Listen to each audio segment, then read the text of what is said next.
CM Revanth Reddy బృందం Japan పర్యటనలో తొలి రోజే కీలకమైన పెట్టుబడులపై ఒప్పందం కుదుర్చుకుంది.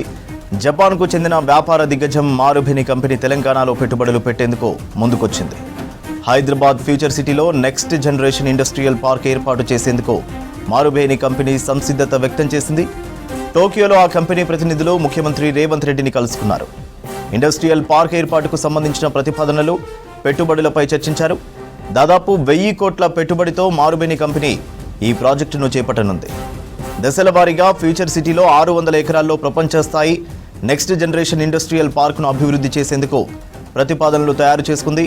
ఇక అందుకు సంబంధించిన లెటర్ ఆఫ్ ఇంటెంట్ పై ముఖ్యమంత్రి సమక్షంలో ప్రభుత్వ అధికారులు, కంపెనీ ప్రతినిధులు సంతకాలు చేశారు. జపాన్ కంపెనీలతో పాటు ఇతర మల్టీనేషనల్ కంపెనీలు హైదరాబాద్లో తమ తయారీ ప్లాంట్లను ఏర్పాటు చేసేందుకు వీలుగా ఈ ఇండస్ట్రియల్ పార్క్ను అభివృద్ధి చేస్తారు. దీంతో దాదాపు 5,000 కోట్లకు పైగా పెట్టుబడులను ఆకర్షించే అంచనాలు ఉన్నాయి. మారుభిని ఇండస్ట్రియల్ పార్క్ ప్రధానంగా electronics, green pharma, precision engineering, aerospace, defence రంగాలపై దృష్టి పెడుతుంది. అధునాతన తయారీ రంగాల్లో విదేశీ పెట్టుబడులను ఆకర్షించడంతో పాటు నైపుణ్యం కలిగిన ఉపాధి అవకాశాలను సృష్టించాలనే ఉద్దేశంతో ఈ ప్రాజెక్టు చేపడతారు.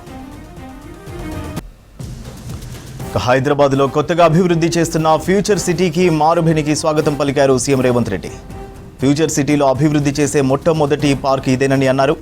దీంతో తెలంగాణలో దాదాపు 30,000కు పైగా ప్రత్యక్ష, పరోక్ష ఉద్యోగ అవకాశాలు అందుబాటులోకి వస్తాయని, జీవనోపాధి మెరుగుపడుతుందని అన్నారు. తెలంగాణలో వ్యాపారానికి అనువైన అవకాశాలున్నాయని, మారుభినికి ప్రభుత్వం తరఫున తగినంత మద్దతు ఉంటుందని ముఖ్యమంత్రి భరోసా ఇచ్చారు.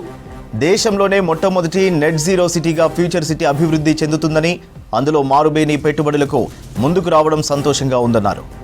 భారతదేశంతో జపాన్కు చాలా ఏళ్లుగా ఉన్న స్నేహ సంబంధాల దృష్ట్యా పెట్టుబడిదారులు తెలంగాణను తమ స్వస్థలంగానే భావిస్తారని ముఖ్యమంత్రి మాటిచ్చారు. మారుభిని కంపెనీ ప్రపంచవ్యాప్తంగా 65 దేశాల్లో 410కి పైగా గ్రూప్ కంపెనీల ద్వారా వ్యాపార కార్యకలాపాలు నిర్వహిస్తోంది.